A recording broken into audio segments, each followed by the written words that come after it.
Try it again. Good evening. Hey, Shorty. I didn't have it on a minute ago. Now we're good. Turn to Mark chapter 5. Tonight we're going to be going back into what we had discussed last week. You may remember last week that we sort of sandwiched a miracle inside of another miracle. Last week we had talked about how that Jesus and the apostles had come back across the Sea of Galilee. When they're in Capernaum, they see Jairus, who was one of the rulers of the synagogue. Jairus' daughter was in such poor health to be near death. And so they walk to Jairus' house, but along the way, they come in contact with a woman along the way. And I told you, I said, we're not going to read that. We're going to skip that. We'll come back to that this week. But nonetheless, Jesus performs tonight's miracle during that time period, which was good for the woman he worked for, but it might have seemed bad for Jairus and for Jairus' daughter, because perhaps if she's near death, why are they, this delay could be a problem. In fact, when Jairus and Jesus arrive at the house, people come out and tell Jairus what? That she was already dead. But Jesus takes care of that. And so we kind of have two things happening here at the same time. And so we did that last week. And we're going to go back into Mark, specifically Mark chapter 5, verses 25 through 34 is where we'll be this evening, talking about what happened with this woman sort of in between the Jairus story right there. And so we'll talk about that tonight. The miracle of the woman with the affliction, the afflicted woman, the issue of blood. Again, a lot of these have titles that can be applied to them. They're titles that are applied much later, as much as anything, to sort of help you remember what happened, And so the titles weren't applied by Jesus. They weren't applied even by the writers of the Bible. They were applied much later to give titles, to break it down, to help understand perhaps a bit better what took place. So we're going to be talking about this. This is another one of the miracles that happens in three different books. You can see this in Matthew chapter 9. You can see it in Mark chapter 5.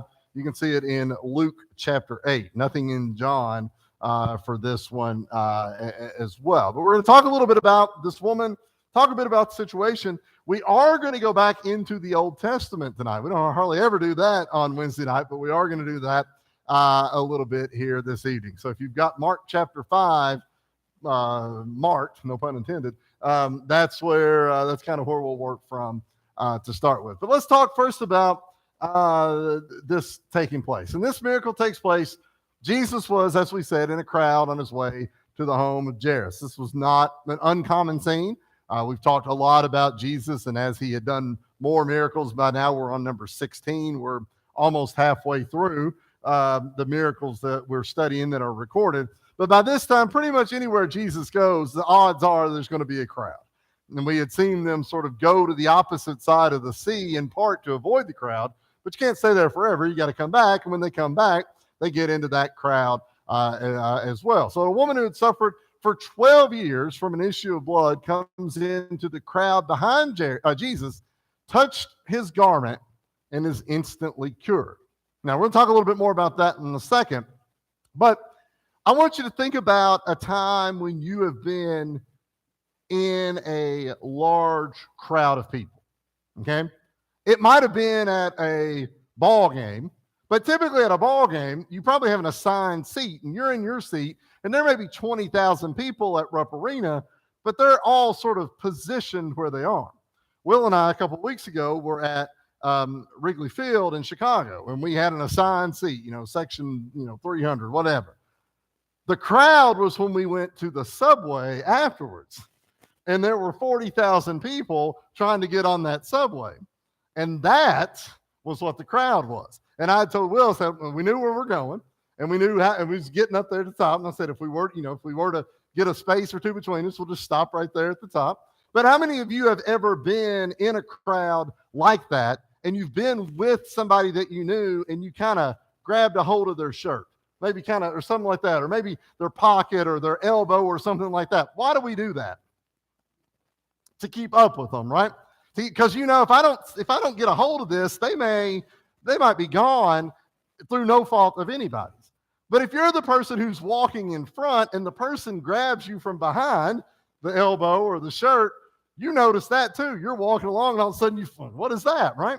Well, tonight we're going to talk a bit about how this woman grabs a hold of Jesus. And I think there's a couple of things that are going to help Jesus notice it. There's going to be sort of the physical knowledge that somebody has pulled on, but there's also a different sort of recognition that I've been touched or pulled or whatever by somebody. And we'll see both of those here this evening.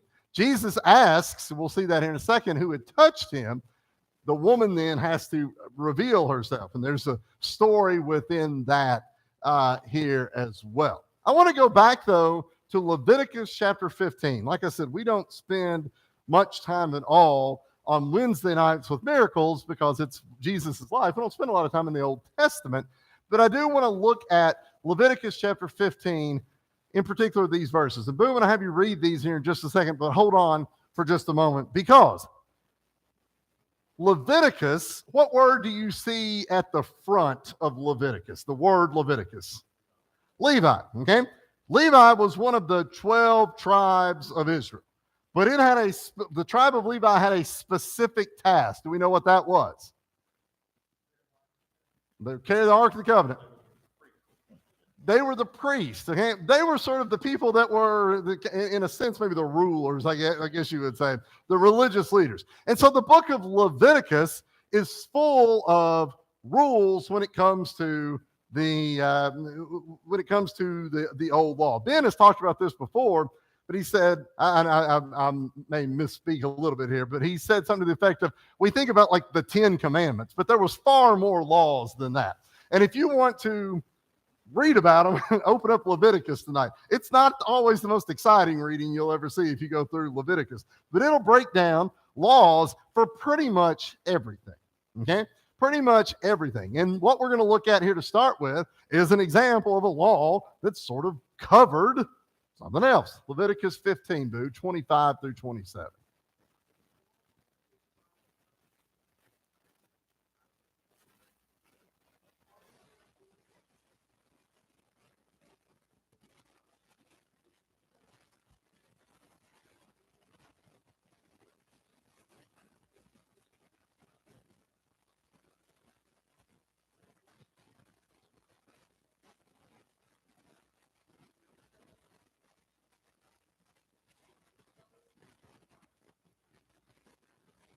The word unclean or some variant of that appears numerous times in these three verses right there.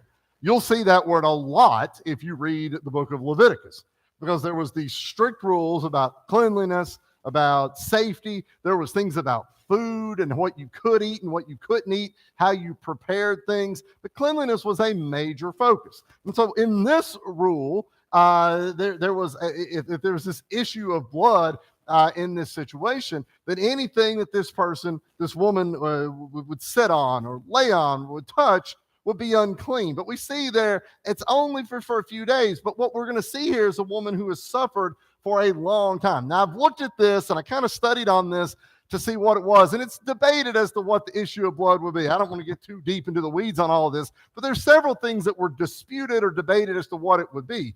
But nonetheless, you think about whatever issue it would be, suffering anything for 12 years is a long time. And that's what we're going to talk about here a bit this evening. Suffering anything. Most of us, how many of you, after you've had a cold for 3 days, are like, I wish it would just kill me. I'm done with it already. You know, that's 3 days with a cold.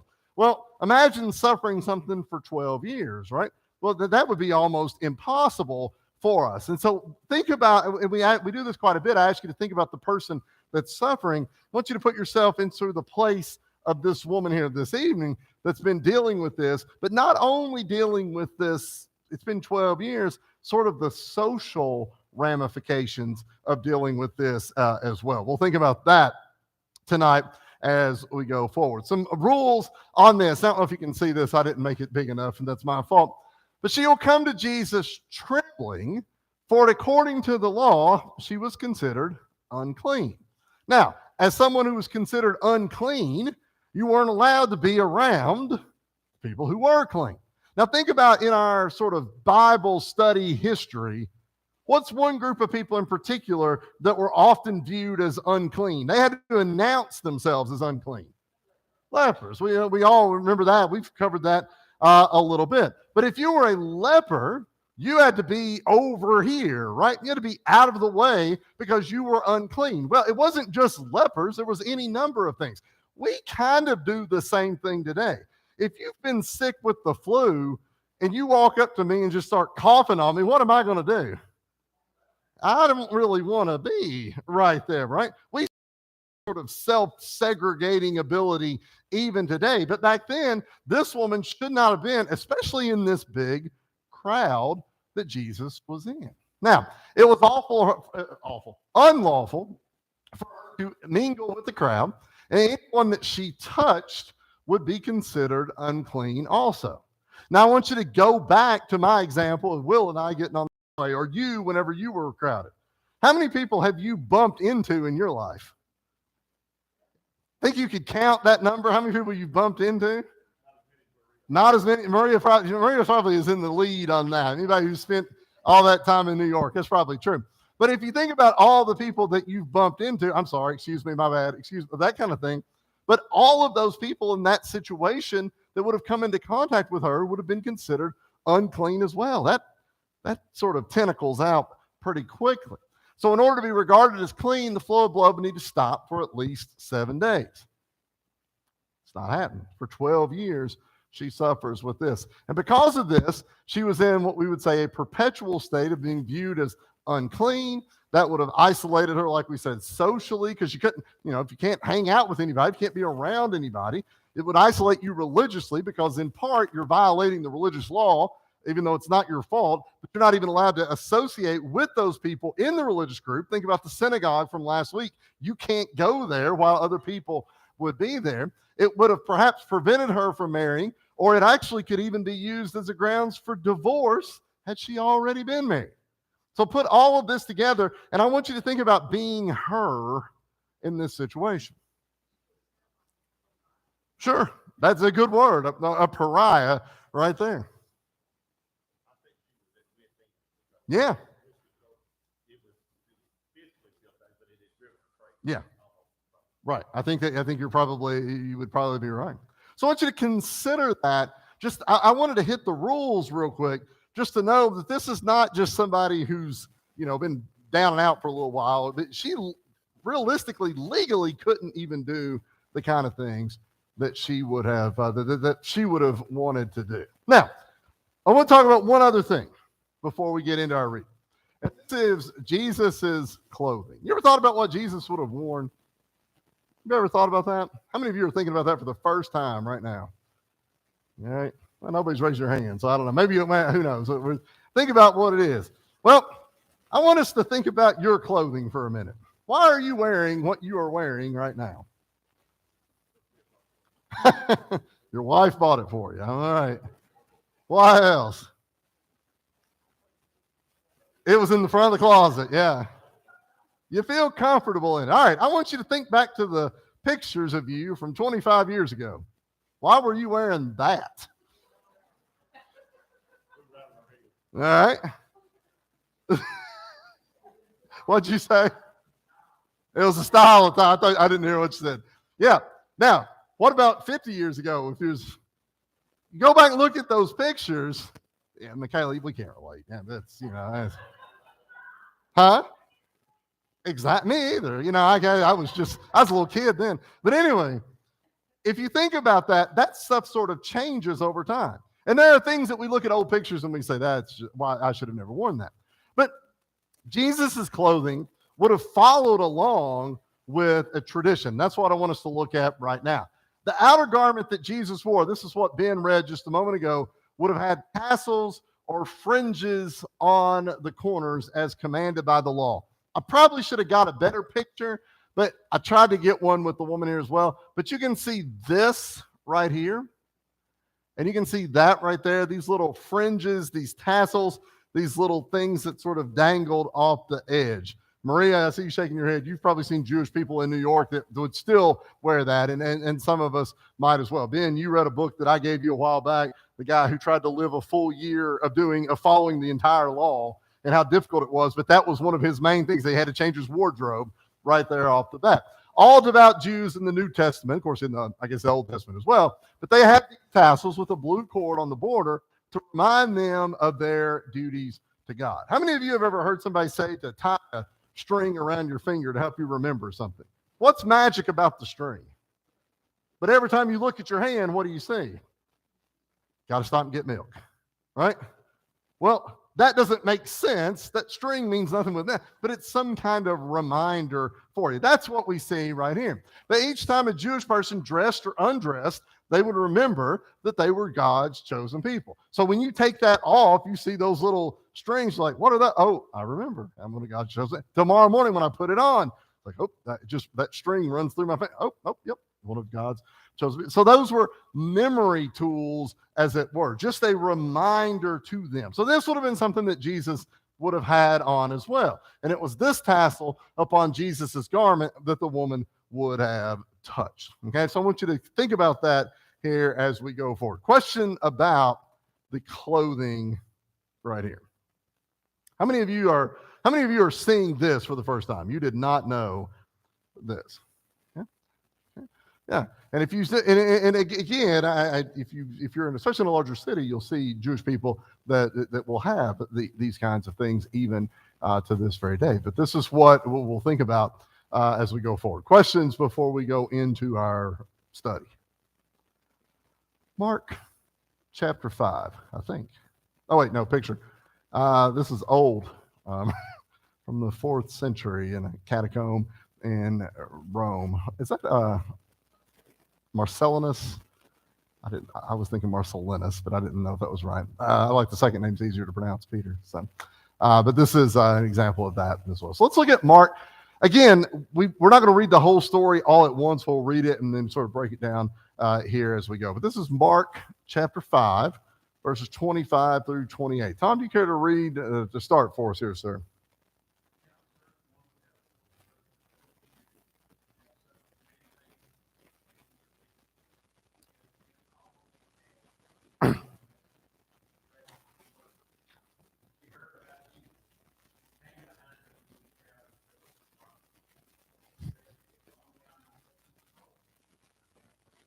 All right. So we get a sense of sort of what this woman is dealing with. So first of all, I've already said it, but how long has she dealt with this issue?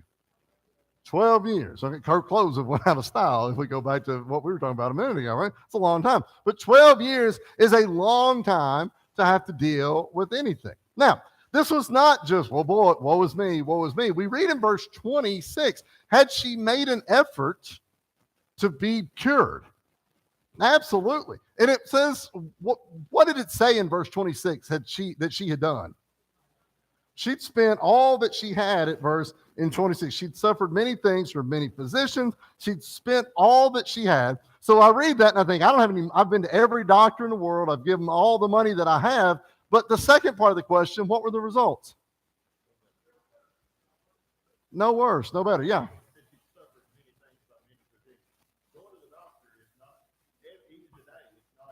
Yeah. Yes. All of us have probably been in a situation before where we went to the doctor and they gave us some medicine or something and it just didn't work, right? There is nothing more frustrating than have to go back that second time, right? But usually the second time or maybe the third, that's some kind of fix for us unless we have some severely debilitating issue. But she had no luck repeatedly for 12 years. And she had not just laid around hoping and praying, but she had actively tried to get this situation resolved with no luck. So what does she do when she comes near Jesus? She touches his garment right there. And the question then is, why?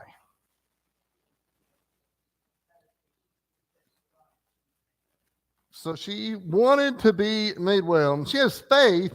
She says in verse 28, she said, if only I may touch his clothes, I shall be made well. So we've talked about Jesus over time sort of becoming more and more popular. People were knowing who he was. Use the word popular in the sense of knowledge, not like a movie star. But do you think she knew who Jesus was? Has Jesus's story sort of made it to her? I think absolutely it has, because otherwise you're probably not going to risk going out into this crowd to just start grabbing hold of people. It doesn't make sense. So Jesus's name, I guess, had preceded him to the point where she thought, if I can just get to him. But how much faith do you have to think, if I can just pull on the shirt just a little bit, so to speak? Because most of us would have said, I need to talk to you about something. I've had this problem for 12 years. What can I? But she didn't. She presented no information, just simply a reach, grab, see what happens.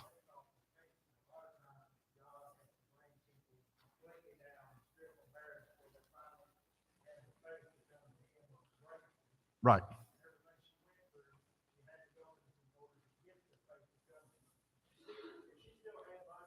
Yeah. If she had only been suffering from this for 6 months, is it different than 12 years? Who knows? But, sometimes over a period of time, you're exactly right. It does drag you down. It beats you down to the point where your only hope is in God. Go ahead. I believe the way I picture this thing, it's a gigantic crowd. She's weak, frail, that's been sick for 12 years. She is desperate, with me, like I said, and I think she is just trying, and I can just touch it, I can just touch it. And I believe it was a battle for her to even get to it. Yeah, She was so surrounded by I'm sure. all these, people that really close. Right. She has to kind of put her way through that. Right. And do keep in mind, last week, Jesus and Jairus are on their way to point B. They're not stopping necessarily to chit chat. They're going to, and this happens right there. Let's go a little further. This is Mark 5, verses 29 through 31. Lucille, do you want to read that?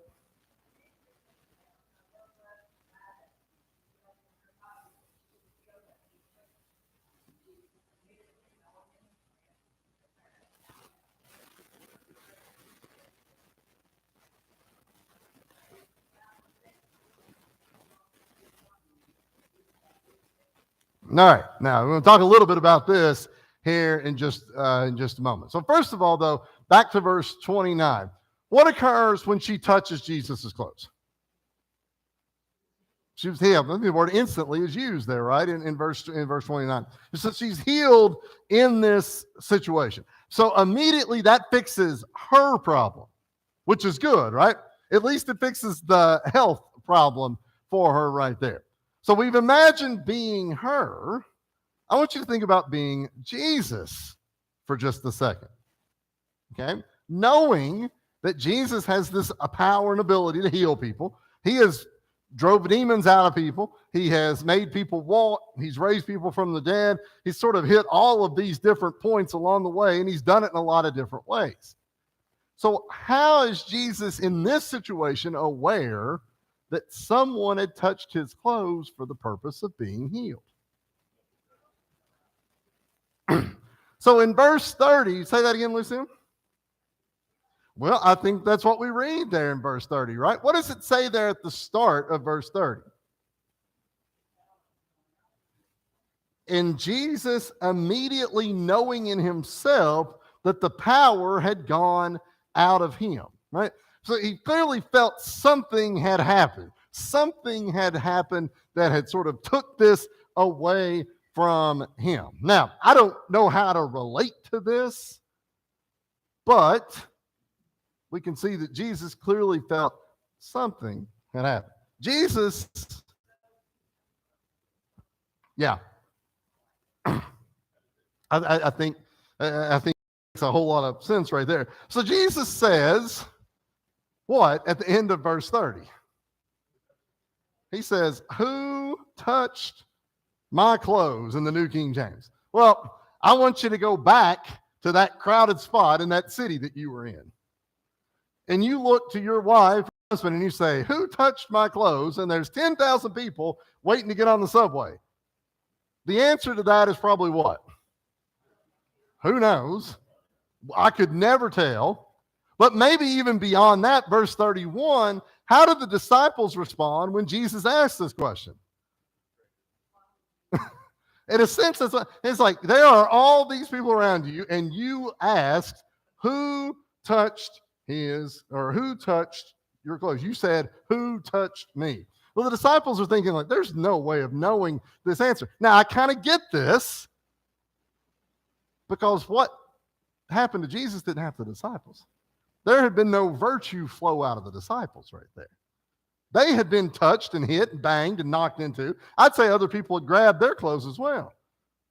But they didn't feel anything leave them the way Jesus had. So they couldn't relate to what Jesus is asking because he had clearly experienced something that they had not experienced right there.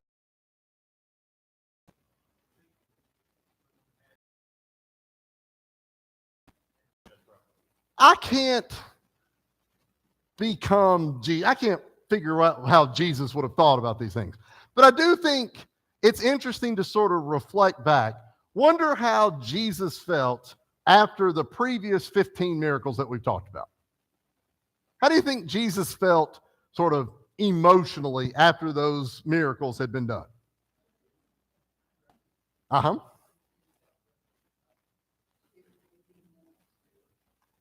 Yeah. So it makes you wonder if the previous ones that we've discussed, and there were more than that, the previous ones that we've discussed, if he sort of felt that same feeling when he, drove the demons out into the pigs or whatever it might. I don't know the answer to that question. But this is clearly something that happened to Jesus that he realized, I did not just get touched or grabbed or, tugged or what have you. Anybody have thoughts on that?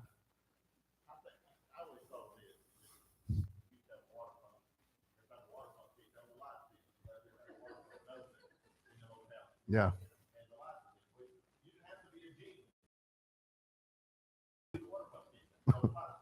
Right.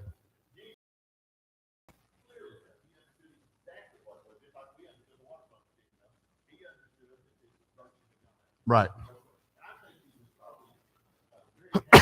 Right.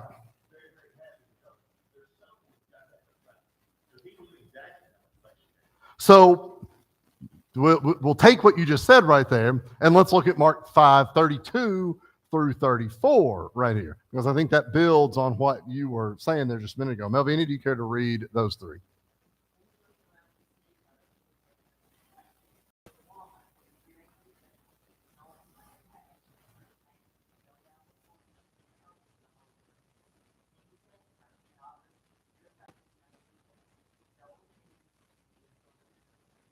Okay. Now, what's the thing about this for a second? Jesus in verse 32 turns around. Of course, he'd said, who touched my clothes? And he turns around to see. Okay. And, if some pretty guilty and somebody looks at you, you're kind of guilty. She had clearly done this. And I feel like Jesus knew who had done this when he turns around to see who this was as well. How does she respond to this question? There's a couple of things here in 3. Okay.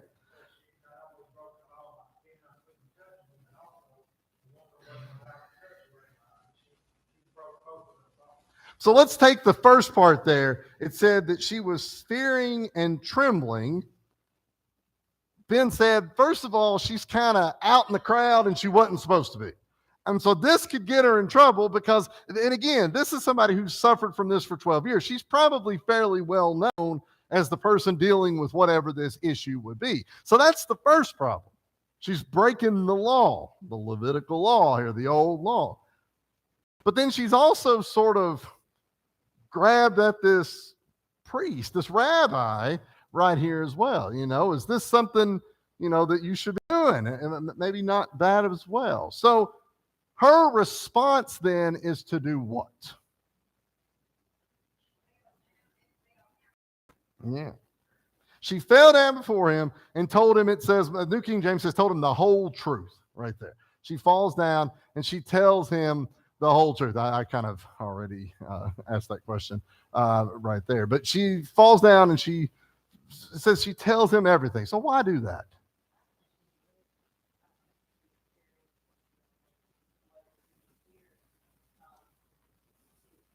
Yeah.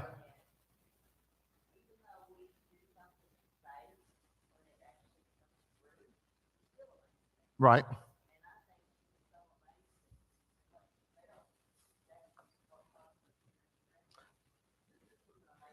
Absolutely.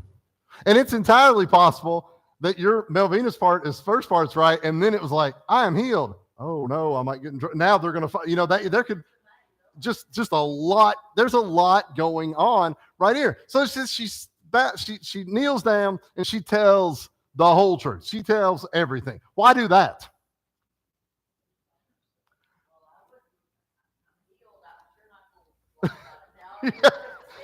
Right. That's right. That's right.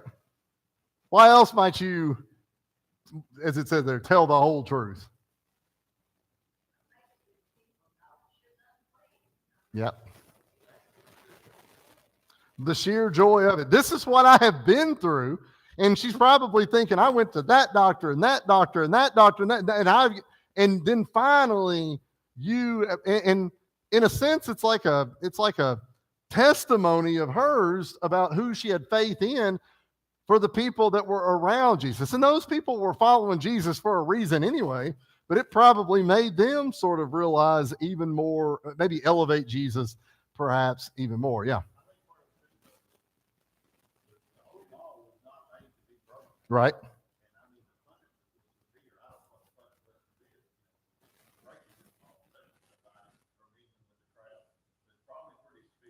So then let's go to that question, because this is not the only time that we see Jesus sort of answer over the old law. Verse 34 in your Bible is almost entirely red. I think the first 4 words are black.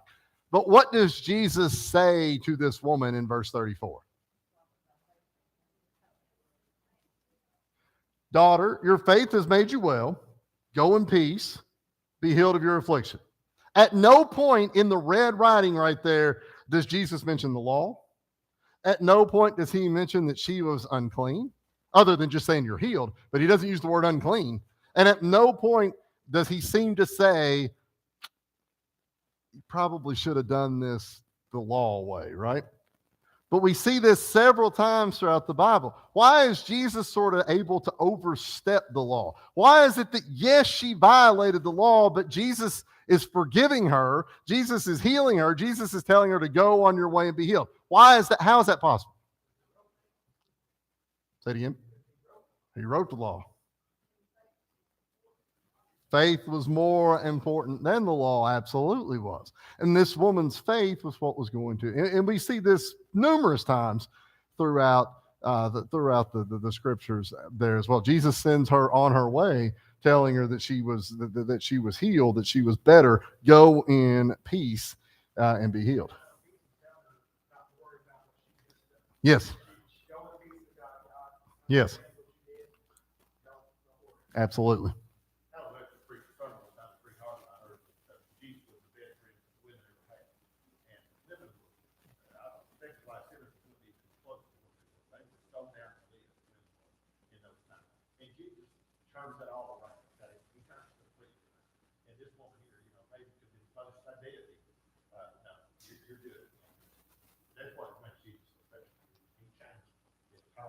Right.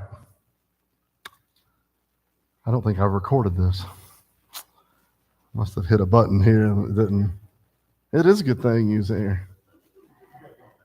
I do, yeah. So let's take a few things home to sort of finish up this evening. Number one, sometimes faith requires risk, right? This is as big a risk as about anybody would take in the Bible. First of all, there's a risk of her not actually getting to him, right? The crowd being there and you're grasping at something that just gets farther away. in that situation. But there's a risk in knowing that I've tried everything. Is this even going to work as well? Well, for us, it requires that same thing as well. She, in a sense, commits a crime, but it was worth it for the risk. The risk was worth it for the faith in what she was hoping to gain. Number two, this kind of goes back to last week. I wanted to put this in together, but God's attention is not divided. Mark chapter 5 is divided because the front half of Mark chapter 5 is Jesus talking to Jairus, right? And then the middle part there is Jesus and this woman. And then the last part is Jesus and Jairus and the daughter there again, right?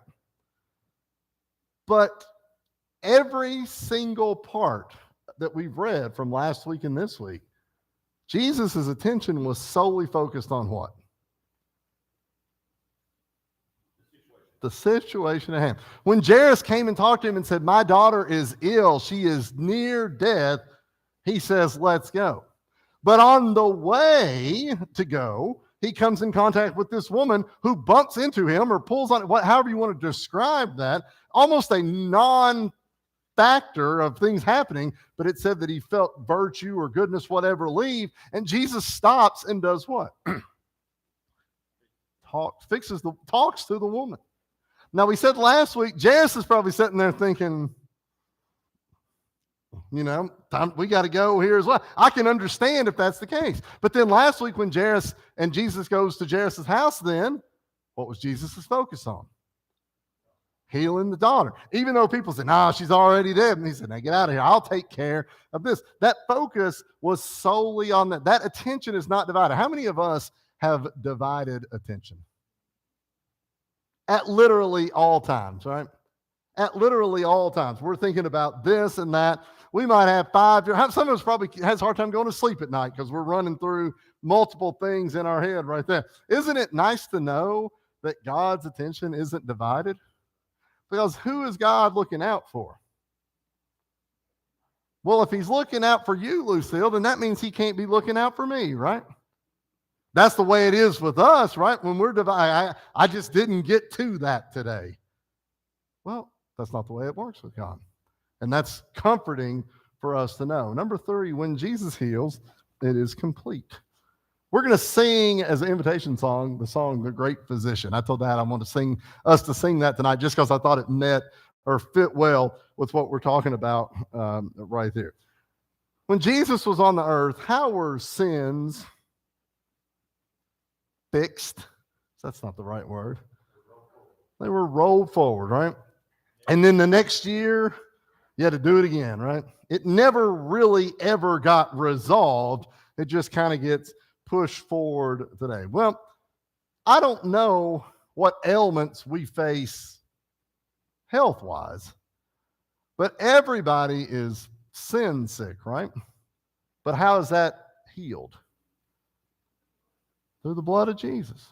Through the virtue leaving Jesus and coming to us, right? And we can know that the same thing as he said in verse 34, where he says, go in peace, right? You are healed. That's the same thing when we come up out of the grave of baptism. He, in a sense, is saying the exact same words to us right there. That healing is complete. I can't promise you that this woman didn't get sick again. I'm sure she probably died somewhere along the way, and it may have been, but that wasn't. Jesus had the ability to heal. He healed her, but he opened the door for her salvation there as well. And the same thing for us as well. Any thoughts before we wrap up? We have a tendency to want to get depressed or down ourselves or feel an attack whenever we have issues like this or sickness or something other. But it's always for God's glory. Mm-hmm. She was sick to man and full of sins and all that. Everything was done for the glory of God. Sometimes we need to just, it's not accept it, but learn to deal with it in a good manner, because at some point it's going to be for the glory of God. And it would be hard to imagine how many people benefited from her being healed in that situation. I mean, obviously she was the main one, but how many people faith grew because of what they saw that day. Same thing can happen, hopefully, for us as well. Any other thoughts before we go? Thank you so much. We'll do it again next week. Last night, as our